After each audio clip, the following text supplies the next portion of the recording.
नमस्ते everyone, welcome back छ तपाईहरुलाई आजको नयाँ ब्लगमा। फेरि आइसकेको छु म तपाईहरुसँग नयाँ भिडियो लिएर। के छ तपाईहरु सन्चै हुनुहुन्छ होला? म एकदम सन्चै छु। अनि आज म पनि पसलमै छु हैन।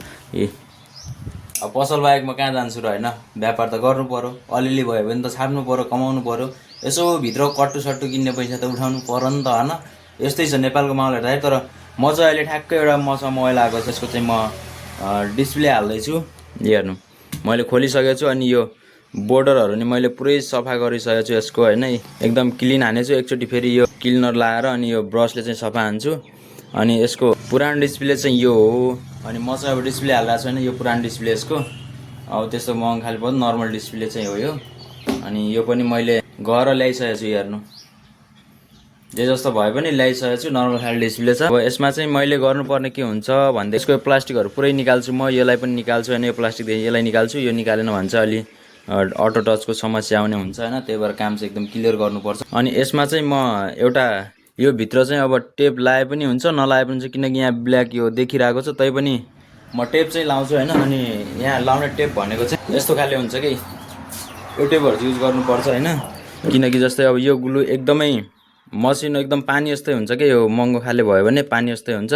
अनि यो भित्र जस्तै अब हामीले यहाँ यो ग्लुहरुलाई यहाँ लाउँछ नि त यसरी हो। यो सेट गर्दाखेरि चाहिँ अनि चिप्कायो भने यो किनारबाट यहाँबाट चाहिँ यता यो छिर्न सक्छ के। यसको चाहिँ मेन लेजरहरु यता हुन्छ के, यो भित्र।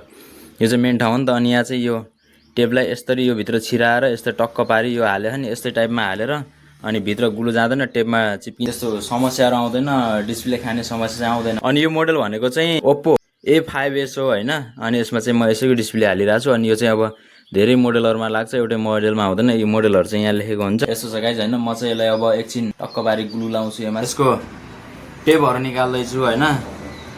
यसमा भएको यो टेपहरु यसरी निकाल्दै छु। किनकि यहाँ चाहिँ यसमा चाहिँ यो अर्थिङ पोइन्ट हुन्छ के। जस्तै यो यसको फ्रेममा पनि अगाडिपट्टि यहाँ टच गर्छ हैन। अनि यतापट्टि टच गर्छ के, अर्थिङ पोइन्टहरु हुन्छ, सप्लाईमा समस्या हुन्छ हैन। अनि यसलाई पनि निकाल्दै छु म। सबै यसको अर्थिङहरु हुन्छ के यसमा चाहिँ। यो सबैलाई निकाल्नु पर्छ। निस्क्यो नि। अब यसलाई चाहिँ म यस्तै तानेर चिप्काउँछु के। यसको लेभल मिलाउनु पर्छ। अब धेरै जोरले हैन, अलिअलि यस्तै तानेर चाहिँ यहाँ चिप्काउनु पर्छ यस्तै। अब सेट भयो। अब चाहिँ म यो टेप काटेर लाउँछु। टेप लाउँदै छु। हेर्नु, यो चाहिँ मैले नापिसके। अब काट्छु हैन। यो यसरी छिराए मैले चाहिँ हैन। यो छिराइसके। अब यसलाई चाहिँ यस्तो गर्छु है। हेर्नु,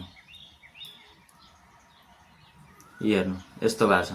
अब यो भित्र ग्लु छिर्दैन क्या। अब चाहिँ ग्लु लाउँछु मजाले। यहाँ चाहिँ सेन्सर हुन्छ है। यहाँनिर सेन्सर हुन्छ। यो सेन्सरमा ग्लु लाग्यो भने फेरि तपाईको कल आएर उठायो भने चाहिँ डिस्प्ले बन्द हुँदैन क्या, अफ चाहिँ डिस्प्ले हुँदैन।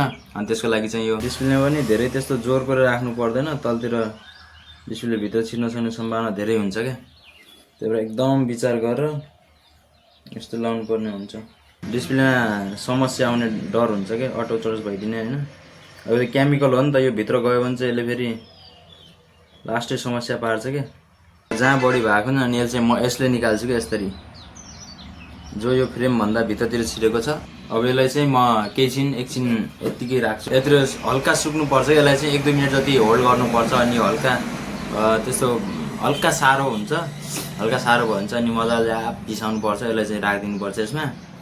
अब यसलाई चाहिँ म पिसाल्छु हैन। किनकि अलिअलि यो सेट हल्का सेट भइसकेको छ। अब चाहिँ डिस्प्ले लाउँछु म। डिस्प्ले लाउँदा चाहिँ एकदम विचार गरेर यसरी अगाडिपट्टि राख्ने, बस्ने, मजाले बिसाल्ने। हेर्नुस्, चिप्क्यो नि हैन। यस्तो गर्ने। अब साइडतिर यसरी च्याप्नु पर्छ के। फेरि सबै ठाउँ भन्दा जोरले हैन, हल्का हल्का। अनि किनकि ग्लुले अलि छुन्छ, ग्लुहरुले चाहिँ यो छोयो भने यसको अब चाहिँ छोयो। अब यसमा चाहिँ म टेप लाउँछु। अब यो खाली रबरहरु छ मसँग। अलिअलि लुज गराउँदा पनि हुन्छ। त्यस्तो एकदमै खतरनाक कडा भन्ने कुरा हुँदैन। यसले लाए। अब यसले चाहिँ यतासम्म धाउँछ के। बिचमा नलाम अब यो चाहिँ यता लाउनु पर्छ यस्तरी लाउने यसरी टाइट छ त्यही भएर म सिङ्गल नै बेर्छु अब त्यति धेरै बेर्नुपर्ने आवश्यकता पनि छैन किनकि योमा फ्रेम राम्रोसँग बसेछ यसलाई चाहिँ मैले रबर राखिसकेँ होइन सबै यस्तै रबर राखेर प्याक गरिसकेँ अब यसलाई चाहिँ म 1 घन्टा यत्तिकै राख्छु क्या 1 घन्टा समथिङ यत्तिकै राख्छु यसलाई चाहिँ होइन हेर्नु मजाले प्याक छ कुनै यहाँ त्यस्तो फोरहरू पनि छ अब अलि देखिरहेको छ होइन एकदम कम ग्लु लगायो भने चाहिँ यो फाइदा हुन्छ क्या फाइनली गाइज अहिले चाहिँ 1 घन्टा जति भइसकेको छ अब चाहिँ म यसको रबर छुटाएर तपाईँलाई मोबाइल अन गरेर देखाउँछु है विशेष भयो कि भएन किनकि कोही डिस्प्ले कस्तो हुन्छ कि हालिसक्यो भने चाहिँ त्यस्तो समस्या आउने हुन्छ होइन चल्दैन कसैको अटो टच हुन्छ त्यो समस्या नै आउँछ र हामी खोलेर हेर्छौँ पहिला त हेर्नुहोस् मोबाइलको अवस्था यो छ यसको चाहिँ म रबर छुटाउँछु है फेरि खस्यो भने चाहिँ गाह्रो हुन्छ कस्तो गाह्रो हातले काम गर्नुपर्ने यस्तै हो गाह्रो छ नि बिस्तारै चलाउनु पर्ने अवस्था हुन्छ ल अब हेर्नुहोस् यस्तो छ अब यसलाई अलि सफाइ हान्नुपर्छ यहाँ यसो फोहोर देखिरहेको हुन्छ साइडतिर यो ग्लु चाहिँ निस्किया हुन्छ है अब हामी अन गर्छौँ मोबाइल अन भइछ मोबाइल चाहिँ अन भइछ अब चल्दाखेरि चाहिँ राम्रोसँग चलोस् अटो टचको समस्या नआओस् नत्र भने त गिदी हुन्छ फेरि पैसा खेर जान्छ फेरि आफ्नै गोजीबाट हालेर कस्टमरलाई दिनुपर्ने हुन्छ अलि ह्याङ पनि होला पुरानो मोबाइल यस्तो अब यतातिर टाइप भइरहेको तर राम्रोसँग देखिरहेको छैन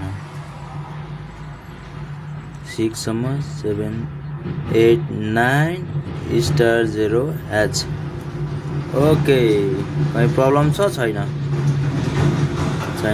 फाइनली गाइज डिस्प्ले चाहिँ सक्सेस भइसकेको छ आजको भ्लग यति नै तपाईँहरूलाई कस्तो लाग्यो अनि म चाहिँ मोबाइल बनाउनलाई भ्लग पनि यस्तैको बनाउँछु होइन डे भ्लग अब जे छ त्यही नै बनाउने हो बाहिरतिर घुम्न गएको दिनमा चाहिँ बाहिरतिरको बनाउँछु त्यतिखेरसम्मलाई चाहिँ बिदा हुन्छु कस्तो लाग्यो तपाईँलाई भिडियो प्लिज कमेन्ट बक्समा कमेन्ट गर्नु होला भन्दै आजलाई बिदा हुन्छु जय देश जय नेपाल।